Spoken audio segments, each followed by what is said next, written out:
136절 사이의 말씀입니다. 자, 찾으셨으면 제가 읽겠습니다. 주의 증거들은 놀라움으로 내 영혼이 이를 지키나이다. 주의 말씀을 열면 빛이 비치어 우둔한 사람들을 깨닫게 하나이다. 내가 주의 계명들을 사모함으로 내가 입을 열고 헐떡였나이다. 주의 이름을 사랑하는 자들에게 베푸시던 대로 내게 돌이키사 내게 은혜를 베푸소서. 나의 발걸음을 주의 말씀에 굳게 세우시고 어떤 죄악도 나를 주관하지 못하게 하소서. 사람의 박해에서 나를 구원하소서. 그리하시면 내가 주의 법도들을 지키리이다. 주의 얼굴을 주의 종에게 비추시고 주의 율례로 나를 가르치소서. 그들이 주의 법을 지키지 아니하므로 내 눈물이 시냇물같이 흐르나이다. 아멘. 자, 이 시편 119편은요, 이 지은 시인이 아주 극심한 고난 가운데 또는 자신의 죄로 인한 하나님의 심한 징계 가운데 있었던 그 일들을 오늘 이 시를 통해서 기록하고 있습니다. 그리고 그 고통 속에서 말씀을 통해서 하나님의 은혜를 크게 체험했던 것 같아요. 그래서 이 시편은 1절부터 176절이나 되는 성경에서 가장 긴 장의 말씀인데 하나님의 말씀의 소중함들을 계속 기록하고 있습니다. 얼마나 하나님 말씀에 대한 감동이 컸으면 자신이 이 시를 지은 언어 히브리 자음이 22개인데 그 22개를 각각의 첫 머리로 순서대로 해서 하나님의 말씀의 소중함을 아주 다양하게 말씀하고 있습니다. 사실 이렇게 시를 짓는 게 참 어렵거든요. 사실 우리나라가 가나다라가 있지 않습니까? 가나다라부터 해서 각각의 연마다 가로 시작하고 그 다음 년은 나로 시작하고 또 그 다음 년은 다로 시작하고 아주 복잡하게 시를 지을 수밖에 없는 이 시인데요. 그렇게까지 시를 지으면서까지 하나님의 말씀의 소중함을 정말로 기록하고 싶었던 것입니다. 오늘 우리가 읽었던 말씀 이 129절부터 136절은 자신의 경험한 하나님의 말씀의 소중함을 오늘 본문 129절에서 이렇게 증거하고 있습니다. 129절 다시 한번 볼까요? 주의 증거가 놀라움으로라고 합니다. 고난의 시간에 자신이 하나님의 말씀을 경험했는데 그 말씀이 보여주신 능력이 너무나 놀랍다라고 이렇게 말하고 있습니다. 이러한 하나님 말씀의 기이함을 130 이어지는 절에서는 또 다르게 표현합니다. 뭐라고 얘기하죠? 주의 말씀을 열면 빛이 비치어 우둔한 사람을 깨닫게 하나이다. 아무래도 시인이 말씀을 통해서 하나님의 말씀을 통해서 하나님의 크신 진리, 참된 진리를 분명하게 경험했던 것 같아요.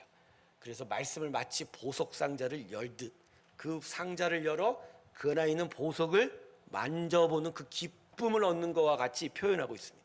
말씀을 열 때 그 안에 참된 진리의 빛이 나로 하여금 정말 기쁘게 만들었다 이렇게 이야기합니다. 그래서 사실 오늘 본문의 주제는 하나님 말씀의 능력입니다. 할렐루야. 하나님의 말씀이 우리를 정말로 참되게 인도하는 그 말씀의 능력에 대해서 가르쳐주고 있습니다. 성도 여러분, 하나님의 말씀이 한번 하나님의 성도의 심령 가운데 역사하기 시작하면 가장 세상에서 어리석은 자라도 세상의 가장 지혜로운 자보다 더 지혜롭게 됩니다. 할렐루야. 여러분, 이건 어떤 의미냐면 가장 어리석다 하더라도 이 세상 사람들이 가지고 있지 않는 생명을 가지고 있게 되니 이 세상 어떤 지혜로운 자보다 지혜로울 수 있다라는 거죠.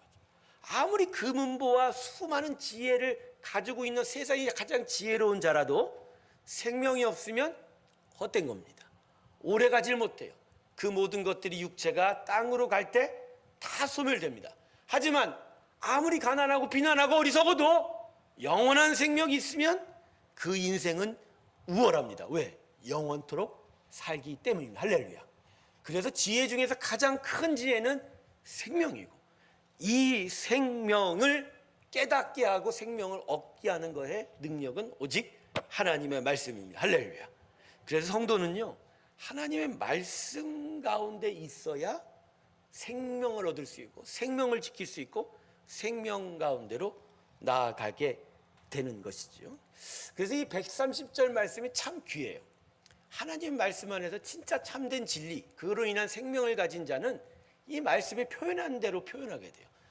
흔히 많은 사람들이 말씀을 보면서 진짜 참된 생명을 볼 때 이렇게 얘기하죠. 이 말씀대로 말씀이 열렸다 그러죠. 눈으로 보는 글자가 아니라 그 말씀 글자 속에 있는 하나님의 참된 진리와 생명을 깨닫게 되니 그 말씀으로부터 바로 하나님의 진리의 보고가 열리게 되는 겁니다. 할렐루야, 할렐루야. 아버지, 이게 정말로 하나님의 능력 가운데 나타나는 일이 된다. 성도 여러분, 하나님의 말씀은 그래서 능력입니다. 무엇보다도 영원한 생명을 얻게 하는 능력이다. 히브리서 그래서 4장 말씀은 이렇게 얘기하죠. 하나님의 말씀은 살았고 운동력이 있다 그러죠. 그러면서 우리 안에 어떻게 들어온다고요? 우리의 혼과 골수와 육체를 찔러 쪼개기까지 한다. 우리 안에 있는 그죠 무질서와 혼돈과 어두움을 말씀들이 다 쳐내기 시작하고 그 안에 무엇이 살아나요? 생명이 운동하고 역사하는 일들이 나타나게 된다.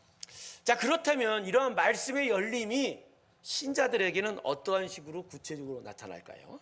자, 이어지는 131절 보십시오. 시인이 하나님의 말씀을 어떻게 대했는지를 이렇게 표현하고 있습니다. 내가 주의 계명들을 사모함으로 내가 입을 열고 어떻게 했다고요? 헐떡였다고 합니다. 여러분, 이 헐떡였다는 표현이 뭔지 아세요? 이 히브리 언어로 보면 정말 이 갈증에 지친 개가 그 시냇가에서 물을 어떻게 먹는다? 개걸스럽게 먹는 그 모습입니다. 여러분, 진짜 갈증에 처한 사람은 보통 물을 어떻게 먹어요? 예전에 생각나네. 진짜 열심히 학교 운동장에서 운동하다가 너무 목이 마르면 학교 운동장 수도가에 가서 물을 어떻게 돼요? 손으로 받아 먹을까요?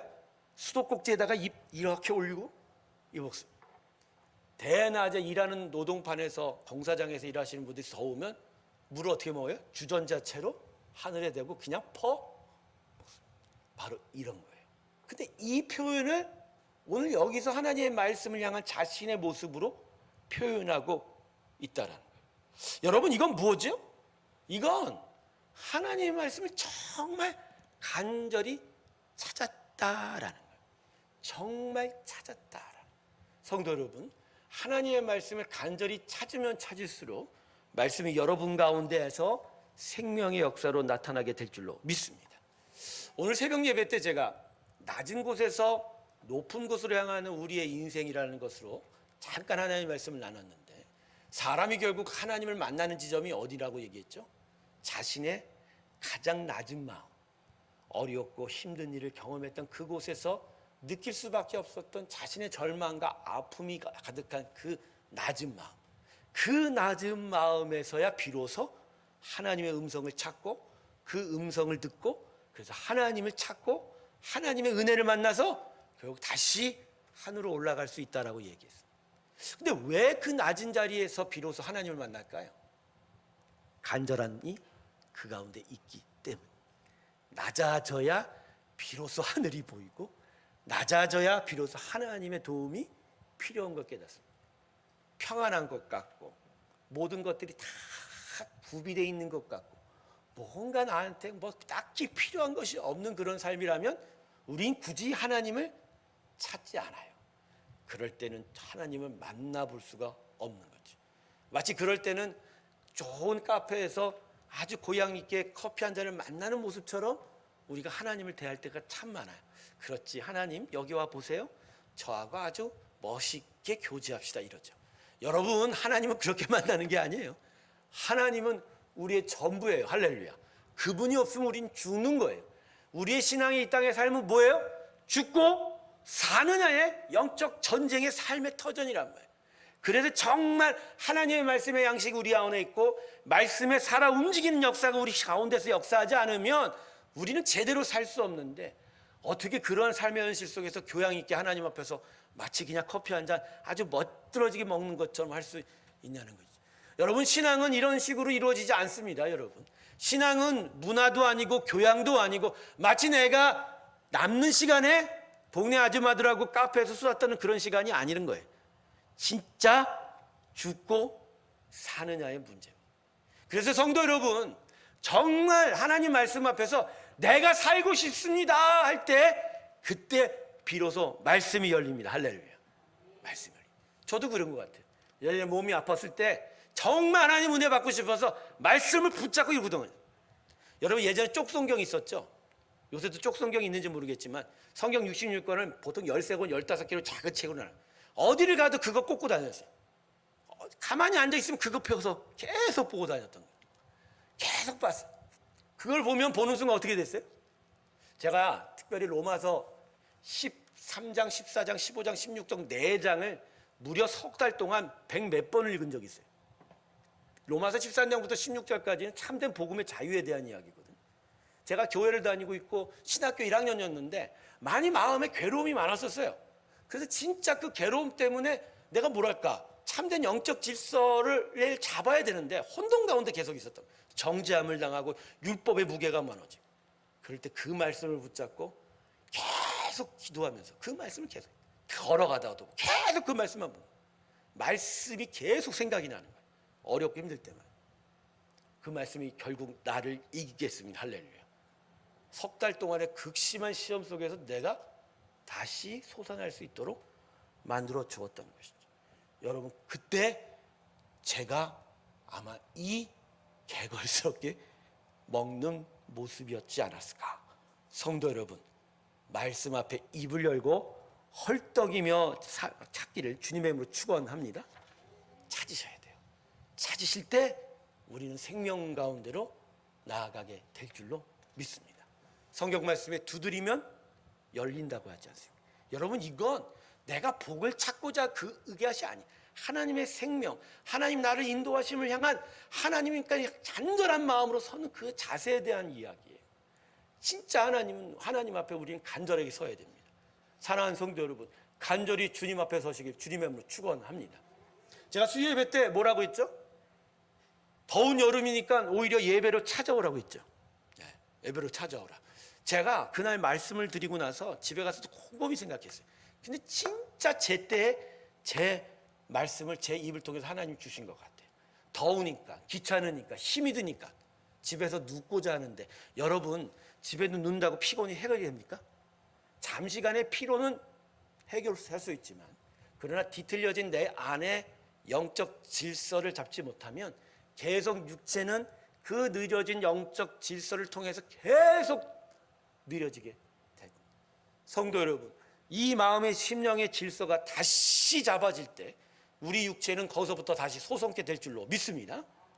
여러분 더운 여름 하나님 앞에 나오세요. 전 이 여름 지나가면서 우리 성도들이 계속 비실비실해질까 봐 큰 걱정이에요. 비실비실해질까 봐.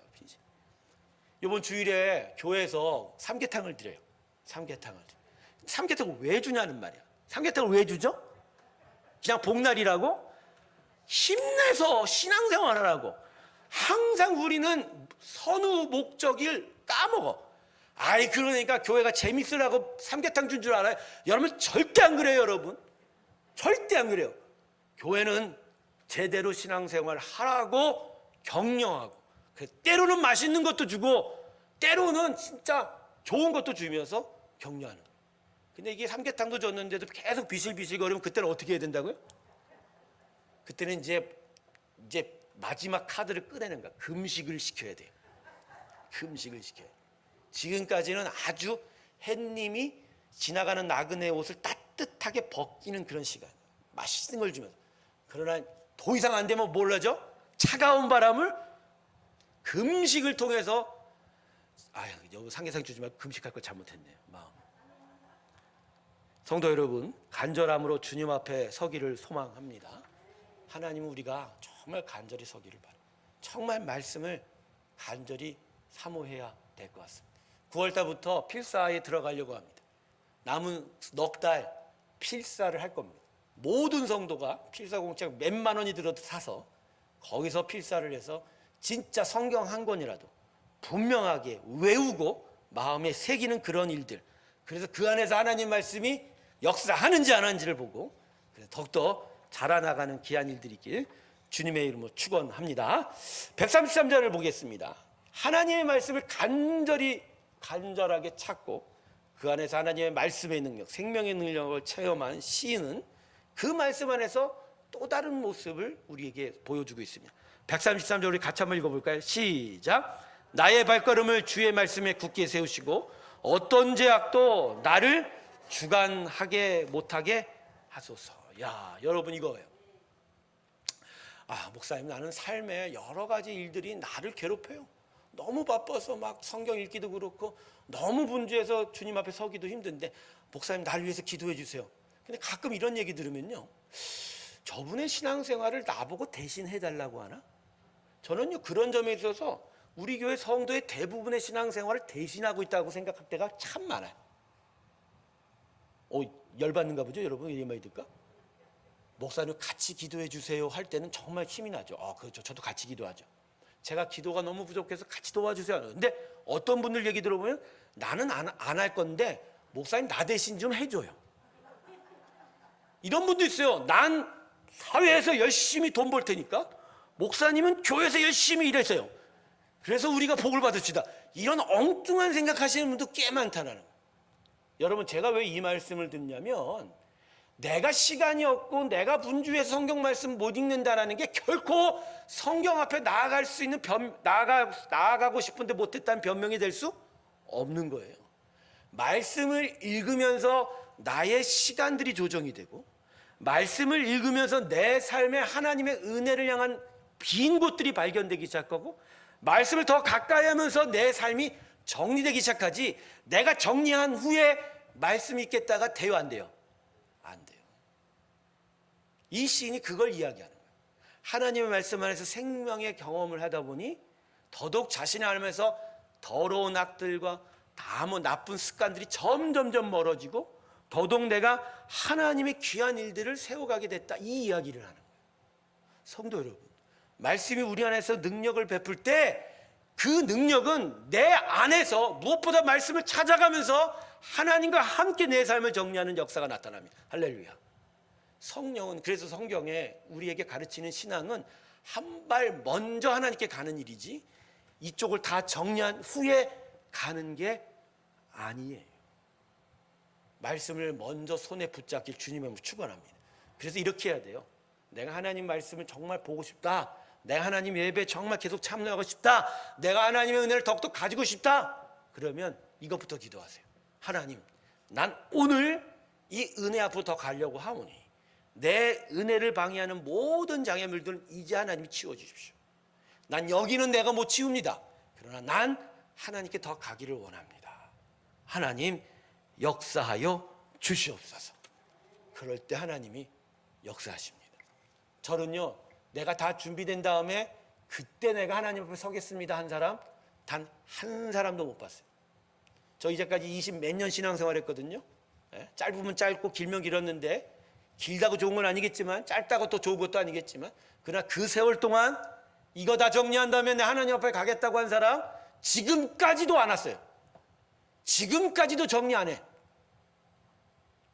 그러나 먼저 하나님께 달려간 자는 달려가면서 자신의 삶들이 정리되기 시작합니다. 할렐루야. 이게 하나님의 말씀의 능력인 거예요. 그래서 여러분, 말씀 앞에 서시면 무엇보다 뒤를 돌아보지 마시고 하나님 말씀 앞으로 가세요. 오늘 이 서열 듣고 내가 오늘 성경이라도 한번, 오늘 하루라도 한 절씩 읽겠다 그러면 그것부터 먼저 하세요. 그것부터. 심지어 내가 숨이 넘어가는 세상에 바쁜 일이 있어도 말씀 한 구절부터 먼저 붙으세요. 하나님이 여러분을 말씀에 붙여시고자 놀라운 역사로 함께 할 줄로 믿습니다. 할렐루야. 말씀으로 지어진 존재가 우리지요. 믿습니까, 여러분? 저는 이 말씀을 통해서 그런 생각을 하게 돼요. 말씀으로 지어진 존재가 우리라는 거. 그렇다면 진짜 우리가 사는 방식은 하나님 말씀으로 살아야 되지 않습니까? 우리 삶에 제대로 된 삶의 영적 성장과 질서들이 제대로 잡혀지지 않는 이유는 바로 여기서 기인하는 거예요. 하나님이 성령을 부으시고 은혜를 주셔서 하나님의 자녀 되게 하시고 하나님의 놀라운 은혜 가운데 설 수 있게 만들어 주셨지만, 그럼에도 불구하고 전혀 하나님 앞으로 성장하여 그 질서가 온전히 잡혀지지 않는 건 말씀의 양식을 먹지 아니하니, 말씀이 양식되어 이 안에 소화돼서 말씀대로 살아가는 일들이 나타나지 못하고 여전히 세상 일들이 나타나게 된다라는 거예요. 오늘 낮에 마당을 좀 청소했어요. 4층 테라스를. 너무 덥길래 저도 물장구 좀 치고 싶어서 제 몸에 물도 끼얹고 막 했는데 상추를 다 뽑아 먹다 보니까 거기 지금 아무것도 안 심어놨거든요. 근데 내가 봤어. 이 떼약볕에 그 빈자리에 잡초가 자라나는 거야. 오, 야, 잡초라는 게 놀랍더라. 놀랍더라. 근데 이걸 잡초를 없애려면 어떻게 해야 돼요? 제초제 뿌리면 잡초는 없어지지만 땅도 못 쓰거든요. 제가 그때 깨달았어요. 아, 그렇구나. 여기에서 또다시 생명의 역사, 그 자람이 안 나타나면, 씨 뿌리고 또 자라고 또 열매 나는 일이 없으면 잡초는 그냥 들어올 거라는. 성도 여러분, 하나님의 말씀의 생명이 우리 안에서 자라지 못하는 이유는 계속 말씀으로 키워내고 자라는 일들이 없어서 그래요. 이게 없으면 이 안에 계속 뭐만 생긴다고요? 잡초만 생겨요. 잡초만. 그래서 여러분, 예수를 오래 믿었는데도 이렇게 쳐다보면 저 인생에 왜 이렇게 잡초가 많아? 그렇게 보이는 분이 있거든요. 10 중에 8, 9가 아니라 10에 10? 뭐가 없어서? 말씀을 읽고 말씀으로 자라는 일이 우리 가운데 없다라는 거예요. 성도 여러분, 하나님 말씀 읽으셔야 돼요. 하나님 말씀을 헐떡이면서 읽으셔야 돼요. 그리고 계속 심령에 어떻게 하라고요? 뿌려 대셔야 돼요. 계속 뿌려. 여러분, 앞에서 설교자는 1년 내내 새벽 예배를 하면서 성경을 몇 권을 띱니다. 성경을 몇 권을 띱니다. 그냥 그날마다 생각한 성경 말씀을 제가 강의하지 않아요. 새벽에 제가 요새 시편 하죠. 그전에는 바울서신서나 공동전서를 계속했어요. 제가 어저께 시간이 나서 올 새벽 예배했던 말씀을 하나하나 봤어요. 근데 그게 저한테 자산이더라고요.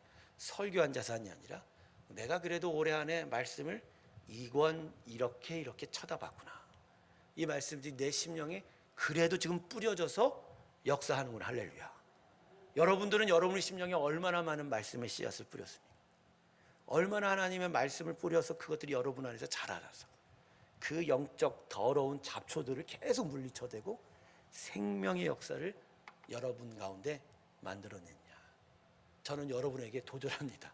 남은 우리 8, 9, 10, 11, 11, 5개월 동안 하나님의 말씀 여러분 심령에 다시 심겨지길 주님으로 축원합니다. 심겨져야 돼요. 그 말씀이 심겨지고 그 말씀이 자라나야 여러분 안에 있는 많은 잡초들을 뜯어내고 영적 풍성한 열매가 우리 가운데 계속 나타나게 될 줄로 믿습니다. 계속하여 하나님 말씀 먹기를 애쓰시길 주님의 이름으로 축원합니다. 기억하세요. 우리는 말씀으로 지어졌기 때문에 말씀을 먹어야 제대로 산다. 할렐루야. 말씀을 제대로 먹고 하나님께 더 가까이 나아가는 우리 모두가 되길 주님의 이름으로 축원합니다. 기도하겠습니다. 하나님 아버지, 오늘 우리에게 말씀의 소중함을 다시 가르쳐 주셨습니다. 얼마나 우리가 간절하게 하나님 말씀에